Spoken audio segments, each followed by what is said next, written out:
दोस्तों, अगर आप एक एक्सेल यूजर है तो ये वीडियो आज आपके लिए बहुत ही ज़्यादा इंफॉर्मेटिव होने वाली है। अगर आप किसी कंपनी के अंदर एज ए एक्सेल ऑपरेटर काम करते हैं तो एक्सेल में काम करते वक्त जो भी आप डेटा टाइप करते हैं उसमें आपको काफ़ी सारी प्रॉब्लम्स देखने को मिलती होगी। अब प्रॉब्लम से मेरा मतलब यह है कि आप वहाँ पर डेटा टाइप करते हो तो आपको काफ़ी सारे एरर्स का सामना करना पड़ता होगा। जी हाँ दोस्तों, इस वीडियो में हम बात करने वाले हैं एक्सेल के सभी एरर्स के बारे में। वो एरर्स क्यों आते हैं इन डिटेल्स में उसके बारे में हम जानने वाले हैं और साथ ही में हम सीखेंगे उन एरर्स का सॉल्यूशन। चलिए सीधी बात नो बकवास, ये वीडियो शुरू करते हैं खास। Let's begin.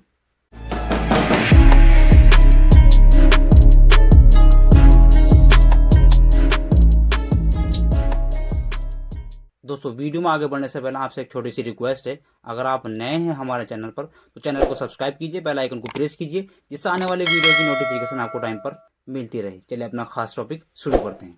दोस्तों, जैसे कि मैंने इंट्रो पार्ट में आपको बताया है कि हम बात करने वाले हैं एक्सेल एरर्स के बारे में। एक्सेल में डेटा टाइप करते वक्त हमारे सामने ये एरर्स जो आते हैं वो क्यों आते हैं और साथ ही में हम सीखेंगे उन सभी एरर का सॉल्यूशंस। जैसे एक्सेल में हम जानने वाले हैं कुछ एरर्स के बारे में। यहाँ पर एक्सेल इन एरर्स, तो मेरे पास यहाँ पर 8 प्रकार के यहाँ पर एरर्स है। नंबर 1 यहाँ पर दे रखा है हैश एरर्स, इसके बारे में हम बात करने वाले हैं। और दूसरा एरर हमारे यहाँ पर दे रखा name, reference, value, divide by zero, N A, null और यहाँ पर नंबर।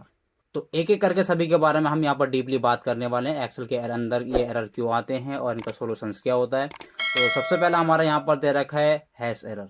तो हैश एरर एक तो हमारा ये होता है, जैसे मैं यहाँ पर क्लिक कर दूँ ऊपर, यहाँ पर मैंने मेंशन भी किया है कि यहाँ पर 2 रीजन्स की वजह से यहाँ पर हैश एरर आ सकता है। एक रीजन सबको नॉर्मली पता ही होता है कि सेल के अंदर अगर हमारा कोई टेक्स्ट या फिर नंबर ज़्यादा बड़ा हो चुका है और जैसे एंटर बटन प्रेस करते हैं तो वो ये कहता है कि कॉलम की विड्थ हमारी छोटी है। ठीक है, तो पहले यहाँ पर मैंने मेंशन किया है हैश एरर जो आ सकता है 2 वजह से आ सकता है, कॉलम विड्थ और नेगेटिव डेट। मतलब रीजन नंबर 1 जैसे यहाँ पर दे रखा है, मैं एक्सेल की यहाँ पर इस कॉलम को जा करके जैसे बड़ा करता हूँ तो यहाँ पर वो दिखाता है, यानी कि ये जो नंबर मेरा लिखा हुआ था, ये काफ़ी बड़ा नंबर यहाँ पर लिखा हुआ था, वो वहाँ पर हैश एरर दिखा रहा था, यानी कि इस नंबर के अकॉर्डिंग इस कॉलम की जो विड्थ थी वो एडजस्ट नहीं थी। दूसरा यहाँ पर जो हैश एरर यहाँ मेरा यहाँ पर दिखा रहा है वो यहाँ पर हैश दिखा रहा है, और यहाँ पर देखो मैं कॉलम की विड्थ चाहे कितनी ही बड़ी क्यों ना कर लूँ मगर यहाँ पर हैश एरर ही दिखाता वो रहेगा।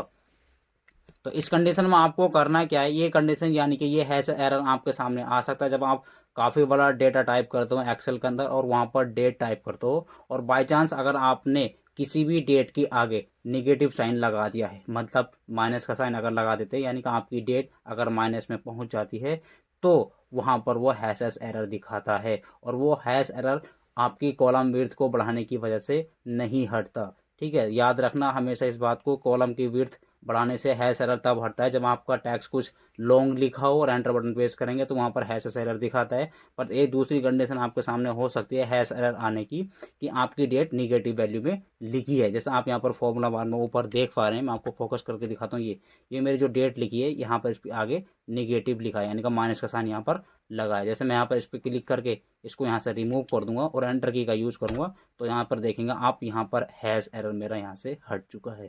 Is that clear? ये नॉर्मल तरीके से। तो पहला एरर हमारा आता है कॉलम विड्थ की वजह से, दूसरा एरर जो आता है हमारा हैश एरर वो नेगेटिव डेट की वजह से आता है। आई होप कि ऑप्शन आपको ये क्लियर हो गया होगा। ठीक है, दोनों ऑप्शन मैंने आपको बताई, हैश एरर दोनों 2 तरीके से कैसे आ सकता है और इनका सॉल्यूशन आप कैसे करेंगे। क्लियर?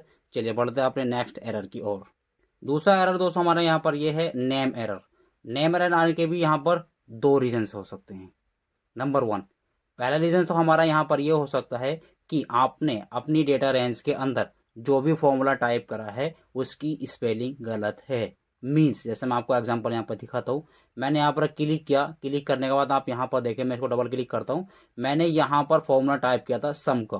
ठीक है, और सम की जो स्पेलिंग होती है वो होती है SUM और यहाँ पर टाइप हो चुका है SAN। कभी कभी ऐसा होता है अगर आप बड़े डेटा के अंदर कोई फंक्शन लगा रहे हो तो उसमें स्पेलिंग मिस्टेक हो जाती है। फास्ट टाइपिंग अगर आप करते हो तो थोड़ा मोड़ स्पेलिंग वगैरह दिक्कत हो जाती है। तो ऐसी कंडीशन में आपके सामने अगर आपने कोई फॉर्मूला वहाँ पर टाइप किया है और आपसे फॉर्मूला रॉन्ग हो चुका है तो वहाँ पर नेम एरर दिखाएगा। जैसे आप इसको ठीक कर लेते हैं, ठीक, यहाँ पर जैसे कि मैं इसको लिख देता हूँ सम SUM सम और एंटर की का यूज़ करता हूँ। ठीक, तो आप देखेंगे यहाँ पर अभी वो क्या दिखाता है, वैल्यू को मांग रहा है। मैं यहाँ पर वैल्यू ये दे देता हूँ, मैंने यहाँ से ये सभी वैल्यू दे दी और एंटर की का जैसे यूज़ करूँगा तो यहाँ पर शो यानी कि उसका आंसर निकल के आ चुका है। Is that clear? तो नेम एरर आने का एक रीजन मैंने आपको बताया कि यहाँ पर जो आपने फंक्शन लगाया उसकी स्पेलिंग में कोई दिक्कत है। दूसरा रीजन क्या हो सकता है कि अगर यहाँ पर आप डेटा रेंज, फॉर एग्जांपल इस रेंज को आपने कोई नाम दे दिया है, वो नाम देने के बाद ठीक है, अगर फंक्शन में आपका एक बार फंक्शन यहाँ पर ठीक हो सकता है, यानी कि देखो यहाँ पर फंक्शन की स्पेलिंग तो यहाँ पर ठीक है, बट ये कह रहा है कि NUM, ये रेंज जो आपने दी थी इसको आपने कोई नाम दिया था, जैसे कि NUM यहाँ पर नंबर यानी कि नाम दिया था, और एंटर की का जैसा यूज करेंगे वो कहता है ये रेंज को ढूंढ नहीं पा रहा वो, ठीक है, यहाँ पर वैल्यू एरर है, सॉरी यहाँ पर नेम एरर है। मतलब डेटा रेंज का मतलब क्या होता है, मैं इसको एंटर बटन प्रेस करता हूँ। फॉर एग्जांपल देखो डिफाइन मैनेजर का आपने नाम सुना होगा, मैं ये चाहता हूँ कि इस पूरे नेम को आप सिलेक्शन बना करके भी, ऐसी कंडीशन में हो सकता है कि यहाँ जैसे बहुत से बच्चे ये कहते हैं सर, मतलब पूछा जा सकता है इंटरव्यू में आपसे सवाल कि यहाँ पर नेम एरर कब आता है। जनरली लोगों को पता होता है कि अगर आपने कोई फॉर्मूला टाइप करा है तो वहाँ पर फॉर्मूले की स्पेलिंग गलत है, तब आता है नेम एरर। मगर दूसरी कंडीशन में आप यहाँ पर देखेंगे, यहाँ पर तो फॉर्मूले की स्पेलिंग राइट है, फिर भी यहाँ पर नेम एरर क्यों दिखा रहा है, ये दिखा रहा है कि आपने इस वैल्यू के अंदर यानी कि रेंज के अंदर जो यहाँ पर नाम लिख रखा है उसका नाम आपने कुछ दिया था, ठीक, और बाई चांस आपसे वो नाम डिलीट हो चुका है नेम मैनेजर में जाकर के या कहीं भी जाकर के आपने वो डिलीट कर दिया है। डिलीट करने के बाद अब वो उसको ढूंढ रहा है तो ढूंढ नहीं पा रहा था, इसलिए वहां पर दिखा रहा है कि वैल्यू नेम एरर यहाँ पर दिखा रहा है। एंटर बटन प्रेस करेंगे, अब होता क्या देखो, ये मैंने इसको नाम दिया, यहाँ पर मैंने सिलेक्शन बनाया और नेम बॉक्स में ऊपर जाकर के ये दिख रहा है, इसको नेम बॉक्स बोलते हैं, यहाँ पर जाकर के मैंने इसका नाम डाल दिया NUM, ठीक, और जैसे एंटर की का यूज़ करूंगा और मैं इसको जूम आउट कर लेता हूँ यहाँ से। अब आप देखेंगे यहाँ पर आंसर निकल कर आ गया, यानी कि NU मैंने इस पूरी रेंज को किया था सिलेक्ट और इस पूरी रेंज का नाम मैंने डाल देते हैं यहाँ पर NUM, ठीक, यहाँ पर इस पूरी रेंज का नाम मैंने क्या डाला था ऊपर दिखा भी रहा है NUM। तो जैसा आप यहाँ पर क्लिक करा, क्लिक करने के बाद आपको रेंज को पूरी सिलेक्शन बनाने की कोई भी जरूरत नहीं होती है, जो आपने रेंज का नाम दिया था बस यहाँ पर नाम डाल दो और एंटर की का यूज कर दो, ठीक है, तो वहाँ पर आपकी वैल्यू निकल के आ जाती है। तो इस कंडीशन में होता है, अगर जैसे कि अब ये डिलीट कहाँ से होगा, ये नाम जो मैंने यहाँ पर दिया था NUM, ये अगर डिलीट करना तो आपको जाना है वहाँ पर रिव्यू टैब के अंदर, सॉरी फॉर्मूला टैब के अंदर, वहाँ पर जाएंगे आप और यहाँ पर आपको मिलता है नेम मैनेजर का ऑप्शन, इस पर से क्लिक करेंगे तो आप देखेंगे यहाँ पर नेम मैनेजर, इस नेम यानी कि इस रेंज का मैंने नाम दिया था नम, और इसके अंदर जो जो वैल्यू थी वो यहाँ पर दिखा रहा है। बाई चांस कुछ लोग जाकर के यहाँ से डिलीट कर देते हैं और जैसे ओके बटन पर क्लिक करूंगा यहाँ से क्लोज करूंगा तो फिर अगेन वो नेम एरर दिखाएगा, क्योंकि इसकी जो रेंज अभी थी मैंने अभी आपको डिलीट करके देखा है ना यहाँ पर जाकर के, ठीक, तो इस तरह से वहाँ पर जाकर के मैंने डिलीट कर दी तो अब यहाँ पर नेम एरर दिखा रहा है। आई होप कि ऑप्शन आपको क्लियर हो गया होगा कि नेम एरर दो रीजन से आता है, एक तो फॉर्मूले की स्पेलिंग में दिक्कत है, दूसरा ऑप्शन अब आता है आपका फॉर्मूला ठीक हो, स्पेलिंग सही हो और उसमें जो आपने रेंज का नेम दिया था वो रेंज का नेम वो ढूंढ नहीं पा रहा हो। Is that clear? चलिए बढ़ते हैं अपने नेक्स्ट एरर की ओर। नेक्स्ट एरर हमारा यहाँ पर है दोस्तों रेफरेंस एरर। ये कह रहा है कि इनवैलिड सेल रेफरेंस। कभी कभी होता है कि अगर आप कोई डेटा रेंज के अंदर कोई डेटा टाइप कर रहे हो और आपने कोई सेल वैल्यू वहां पर दे दी है, यहाँ पर इस पर क्लिक करेंगे, फॉर एग्जांपल मैं यहाँ पर नीचे करके दिखाता हूँ, मैंने इक्वल टू बटन प्रेस करा, इसी के जस्ट नीचे यहाँ पर आता हूँ, इक्वल टू बटन प्रेस करा और मानो सपोज करो मैंने यहाँ से ये वाली जो सेल है ना, ये टी नाम की जो सेल है, ये मैंने इसको ओके बटन क्लिक करा, यहाँ पर एंटर, तो यहाँ पर क्या दिखा रहा है, जीरो। जीरो क्यों दिखा रहा है? क्योंकि आपने जो ये सेल सिलेक्ट की थी, यानी कि जो रेफरेंस मैन हमने यहाँ पर दिया है, इस सेल का रेफरेंस मैंने इससे ज्वाइन करा है। अब इसके अंदर मैं जो भी टाइप करूंगा यहाँ पर 45 और एंटर की का यूज करूंगा तो यहाँ भी 45 वो दिखाएगा। Is that clear? By chance अगर आपसे धोखे से ये सेल डिलीट हो जाती है, मैं देखो इसको राइट क्लिक करूंगा और यहाँ से इसको डिलीट कर देता हूँ, डिलीट करूंगा और ओके बटन पर जैसे क्लिक करूंगा तो ओके दो यहाँ से, तो आप देखेंगे यहाँ से, यानी कि ये जो यहाँ पर मैंने सेल को रेफरेंस दिया था इस सेल से, तो वो ये कह रहा है कि वहां से वो सेल रेफरेंस डिलीट हो चुका है। बाई चांस यानी कि आपसे डिलीट हो जाता है, कभी कभी होता है ऐसा, तो वो उसको ढूंढ नहीं पा रहा है ऐसी कंडीशन में, यानी कि इस सेल से जो भी रेफरेंस कनेक्ट था वो उसको डिलीट कर चुके हैं हम यहाँ से, तो वहां पर दिखा रहा है reference error. Is that clear? I hope कि ऑप्शन में आपको क्लियर हो गया होगा कि रेफरेंस एरर क्यों आता है। ठीक है, चलिए बढ़ते हैं अपने नेक्स्ट एरर की ओर। नेक्स्ट एरर हमारा दोस्तों यहाँ पर ये है वैल्यू एरर। वैल्यू एरर ये ऊपर देखो इसमें ये दिखा रहा है wrong type of argument in a function और रॉन्ग टाइप ऑफ ऑपरेटर।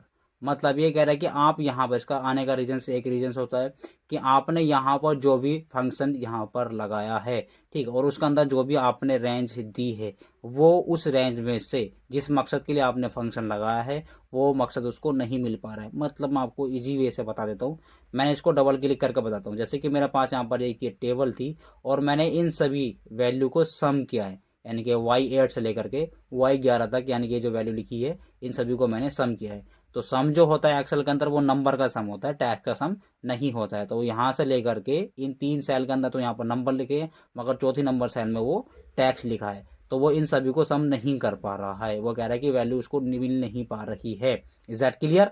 यानी कि यहाँ पर टैक्स लिखा है, अगर यहाँ पर नंबर लिखा हुआ होता तो यहाँ पर इजी तरीके से सभी का योग निकल के आ जाता। तो एंटर बटन प्रेस करेंगे, यहाँ पर वैल्यू एरर दिखाएगा। अगर मैं यहाँ पर आकर के बाई चांस कोई भी नंबर टाइप करता हूँ और एंटर की का जैसा यूज करता हूँ तो वहाँ पर मेरा आंसर राइट तरीके से आ जाएगा।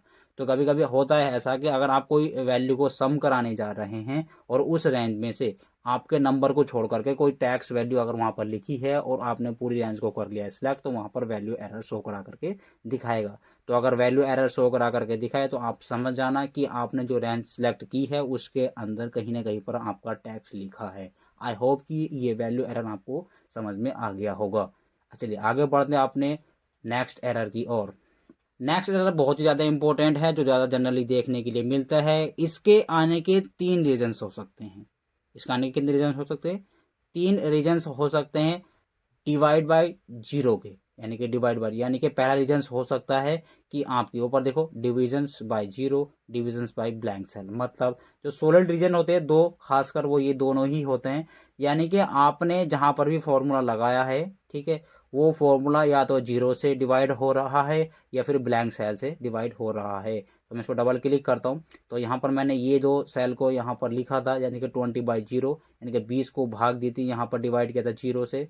तो जब किसी भी नंबर को एक्सेल के अंदर डिवाइड किया जाता है, भाग दी जाती है जीरो से, तो वहाँ पर डिविजन एरर वो दिखाता है। आई होप कि ऑप्शन आपको क्लियर हो गया होगा कि अगर मैं यहाँ पर जाकर के कोई भी वैल्यू जैसे लिख दिया, तो मैंने 2 लिखा और एंटर की का यूज़ करूँगा तो वो मेरा आंसर राइट हो जाएगा। 20 धुन यहाँ से 2 से भाग करेंगे ना, तो 10 से वो भाग होकर का हमारा 10 आंसर आ जाएगा।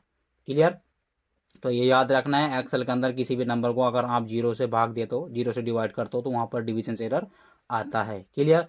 दूसरा ऑप्शन मैं इस पर क्लिक करता हूँ, क्लिक करने के बाद यहाँ पर इस वैल्यू को, यानी कि मैंने ऊपर दिखा था, अगर किसी नंबर्स को जीरो से भाग दे रहे हो तो तब भी डिविजन एरर आएगा। तो जीरो की जगह आप कोई नंबर लिखेंगे तभी आपका आंसर मिल पाएगा। दूसरा यहाँ पर क्या था, डिविजन, यानी कि किसी भी नंबर को अगर आप ब्लैंक सेल से डिवाइड कर रहे हो तब भी आपका डिविजन एरर आएगा। जैसे यहाँ पर 20 को यहाँ से ब्लैंक सेल नीचे दिख रहे हैं ना, आपकी ये खाली सेल है, इससे डिवाइड किया गया है, तो यहाँ पर वो डिविजन एरर दिखा रहा है। अगर आपको इसको ठीक करना है तो ब्लैंक सेल में जाकर के आप कोई भी वैल्यू टाइप कर देंगे और एंटर की का जैसा यूज़ करेंगे तो वहाँ पर आपको राइट आंसर आ जाएगा। ये इसका सोल्यूशन था।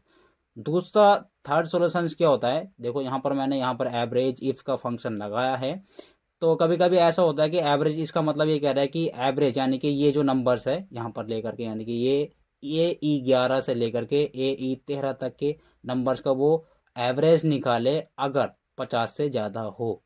यानी कि इन सभी सेल के अंदर कोई सेल अगर बैठता है, यानी कि ये जो नंबर यहाँ पर दे रखे ना, यहाँ पर अगर कोई संख्या 50 से ज़्यादा होगी तो उसका एवरेज निकाल करके वो दिखा दे, वरना वहाँ पर डिविजन एरर दिखाएगा। मतलब जैसे एंटर बटन प्रेस करता हूँ तो ये कह रहा है कि इन सभी संख्या के अंदर कोई भी 50 से बड़ी संख्या नहीं है। मैं यहाँ पर कोई भी संख्या 50 से ज़्यादा डाल देता हूँ तो ऊपर वो आंसर दिखाएगा। मैंने यहाँ पर डाला 52 और एंटर की का जैसा यूज़ करता हूँ तो ऊपर 52 दिखा रहा है। आई होप कि ऑप्शन क्लियर आ गया होगा आपको समझ में, यानी कि एवरेज इस रेंज में उसका एवरेज निकाल करके दिखा दे जो संख्या 50 से ज़्यादा हो। Is that clear? Enter button press करो तो क्या है हमारी 50 संख्या 52। आई होप कि ऑप्शन क्लियर समझ में आ गया होगा आपको। नहीं आया समझ में तो पीछे रिवाइज करो, वीडियो को दोबारा देखो। चलिए बढ़ते हैं अपने नेक्स्ट एरर की ओर। अगला एरर हमारा यहाँ पर यह है दोस्तों NA मतलब स्टैंड फॉर होता है नॉट वैल्यू अवेलेबल, मतलब नॉट अवेलेबल। कहने का मीन्स होता है कि जो भी डेटा रेंज के अंदर आप कोई भी फंक्शन लगाते हैं तो उसमें वैल्यू अवेलेबल नहीं होती, यानी कि जो वैल्यू आप उस डेटा के अंदर ढूंढ पा रहे हैं तो वो वैल्यू उस डेटा के अंदर अवेलेबल नहीं है। मतलब मैं यहाँ पर डबल क्लिक करता हूँ, यहाँ पर मैंने वी लुकअप का फंक्शन लगाया है इस डेटा के अकॉर्डिंग। यहाँ पर मैंने अमित लिखा है, यानी कि लुकअप वैल्यू जो मुझको यहाँ पर ढूंढनी है। एक छोटी सी बात मैं आपको बताता चलो, अगर आपने वी लुकअप के बारे में आपको नहीं पता है तो आप वी लुकअप की हमारी वीडियो देख सकते हैं। मैं आपको डिस्क्रिप्शन में सभी वीडियो की लिंक दे दूंगा और ऊपर आई बटन में भी आपको उन सभी का लिंक मिल जाएगा, जो बहुत ही most useful and powerful videos हैं।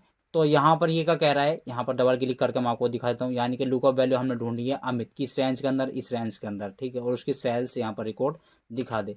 मतलब हमने यहाँ पर वी लुकअप का फंक्शन लगाया, एक टेबल के अंदर यहाँ पर नेम लिखे हैं, यहाँ पर सेल लिखे हैं, और हम ये ढूंढना चाहते हैं कि यहाँ पर अमित नाम जो हमारा यहाँ पर है इस टेबल के अंदर अगर अमित नाम है तो उसकी जो सेल है वो यहाँ पर दिखा दे, सेल्स रिकॉर्ड हमारा यहाँ पर निकल के आ जाना चाहिए। तो वो कह रहा है कि अमित, इसमें यहाँ पर देखो राज, कुमार और राहुल 3 ही नेम दे रखे हैं, अमित नाम का कोई भी नाम यहाँ पर नहीं है, तो उसमें यानी कि अमित को वो ढूंढ नहीं पा रहा है। यानी कि ये कह रहा है कि इस डेटा रेंज के अंदर आपकी कोई भी अमित नाम की वैल्यू अवेलेबल नहीं है। Is that clear? तो तब ऐसी कंडीशन में आपके सामने NA एरर आता है। अगर आप बाई चांस यहाँ पर जा करके राइट नेम लिख देता हूँ कोई भी, जैसे कि मैं चाहता हूँ राज का यहाँ पर वैल्यू निकाल करके वो दिखा दे, मैंने राज टाइप करा और एंटर की का जैसा मैं यूज़ करूँगा तो यहाँ पर राज का जो सेल्स रिकॉर्ड है 200 वो यहाँ पर उसने दिखा दिया है। Is that clear? दूसरा रीजन हमारा सॉलिड ये होता है यहाँ पर, जैसे कि यहाँ पर ये रेंज लिखे 25 और 25 यहाँ पर वो एरर दिखा रहा है। ऐसी कंडीशन में अगर आप इन सभी रेंज को जोड़ने के लिए अगर जाओगे यहाँ पर, जैसे मैं डबल क्लिक करता हूँ यहाँ पर OA8 OA9 और यहाँ पर 10 तक, यानी कि ये 25 और इस वैल्यू को मैंने जोड़ना चाहा, जैसे एंटर बटन प्रेस करा तो वो यहाँ पर नॉट अवेलेबल वैल्यू दिखा रहा है। यानी कि ये कह रहा है कि आपने 3 जो वैल्यू यहाँ पर दी है तीनों वैल्यू उसको नहीं मिल पा रही है, 2 वैल्यू उसको मिल रही है, एक नहीं मिल रही है।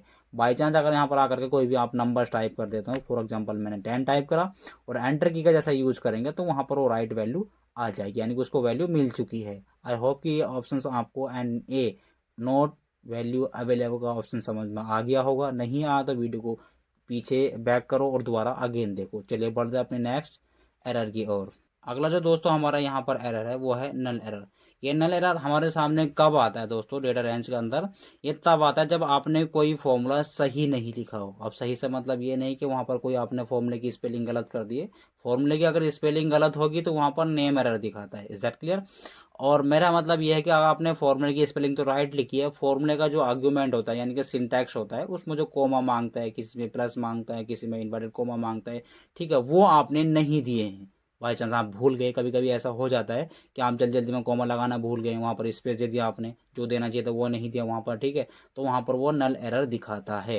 कैसे? जैसे कि मैंने यहाँ पर एक फॉर्मूला यहाँ पर लगाया है, इसको आप डबल क्लिक करता हूँ, डबल क्लिक करके यहाँ पर मैंने इन सभी वैल्यू को जोड़ने की कोशिश की है यहाँ पर, यानी कि 200 120 और 100 इन सभी नंबर्स को मैंने जोड़ने की कोशिश की है। बट यहाँ पर आप देखेंगे यानी कि ये नंबर्स और इस नंबर्स के बीच में यहाँ पर प्लस साइन यहाँ पर लगा है और लास्ट के नंबर्स में यहाँ पर कोई भी साइन नहीं लगा है। मतलब यहाँ पर वो ढूंढ नहीं पा रहा है कि ये जो लास्ट वाले नंबर्स हैं आपने यानी कि AS11 के अंदर जो भी वैल्यू लिखी है उसको आप क्या करना चाहते हो वो ढूंढ नहीं पा रहा है, क्योंकि आपने यहाँ पर कोई साइन नहीं दिया, यानी कि ना माइनस दिया है, ना कोमा दिया है, ना प्लस का साइन दिया है, कुछ नहीं दिया। तो ऐसी कंडीशन में उसने यहाँ पर नल एरर दिखा दिया, यानी कि कुछ भी वहाँ पर अवेलेबल नहीं मिल पा रहा, वो उसको समझ नहीं पा रहा है वो फंक्शन क्या है क्या नहीं, तो वहाँ पर उसने नल एरर दिखा दिया। अगर ऐसी कंडीशन में आप इसको ठीक करना चाहते हैं तो यहाँ पर आकर के आप प्लस का साइन लगा देंगे, प्लस साइन लगाएंगे और एंटर की जैसे यूज करेंगे तो वो वैल्यू आपकी राइट हो जाएगी। Is that clear? चलिए बढ़ते हैं अपने नेक्स्ट एरर की ओर। नेक्स्ट और लास्ट हमारा एरर है दोस्तों नम एरर। नम एरर करता क्या है? Problem with a number in the format cell. जब हम किसी फॉर्मूले को कंप्लीट करने के लिए कोई इनवैलिड नंबर टाइप कर देते हैं, मतलब मैंने यहाँ पर एक डेटा रेंज बनाई है यहाँ पर और यहाँ पर मैंने एक फंक्शन लगाया है लार्ज का फंक्शन। लार्ज फंक्शन का मतलब होता है, लार्ज का मतलब होता है बड़ा, यानी कि मैंने लार्ज फंक्शन लगाया और इस रेंज में से 7 नंबर की यानी कि सबसे बड़ी 7वें नंबर की जो सबसे बड़ी यानी कि 7वें नंबर की जो सबसे बड़ी संख्या है यहाँ पर वो निकाल करके दिखा दे और एंटर की का यूज करेंगे।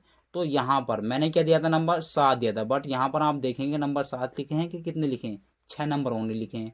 तो ये कह रहा है कि इस डेटा रेंज के अंदर तो ओनली 6 नंबर लिखे हैं, तो 7 नंबर की तो यहाँ पर कोई संख्या है नहीं, यानी कि 7 संख्या तो आपकी लिखी हुई है ही नहीं यहाँ पर, तो वो क्यों दिखाएगा यहाँ पर आंसर? तो उसने दिखा दिया नंबर इनवैलिड, यानी कि कोई भी नंबर वहाँ पर है ही नहीं, इनवैलिड नंबर वहाँ पर दिखा रहा है, यानी कि नंबर एरर वो शो करके वहाँ पर दिखा रहा है।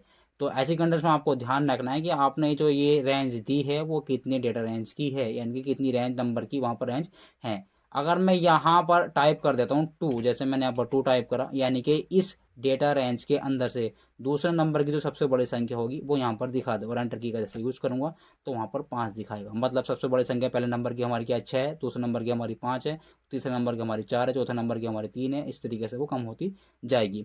तो दूसरे नंबर की हमारी क्या आ रही है? 5 आ रही है। अगर मैं यहाँ पर जाकर के कोई जैसे कि फॉर एग्जाम्पल टाइप कर देता हूँ 4 फ़ोन नंबर की जो सबसे बड़ी संख्या हमारी कौन सी है, एंटर बटन प्रेस करेंगे यानी कि 3 है। यहाँ से गिनो 1 2 3 और 4, फ़ोन नंबर में हमारा 3 संख्या आ रही है।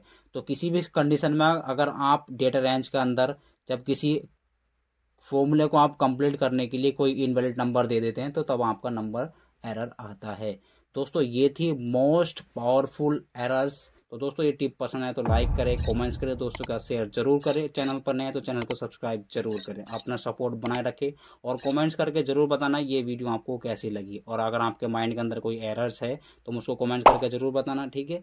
तो मैं उसको सोल्यूशन ले आपके लिए लेकर के आऊँगा। चलिए सीखते रहें, सिखाते रहें, तब तक के लिए take care, bye bye, thank you so very much.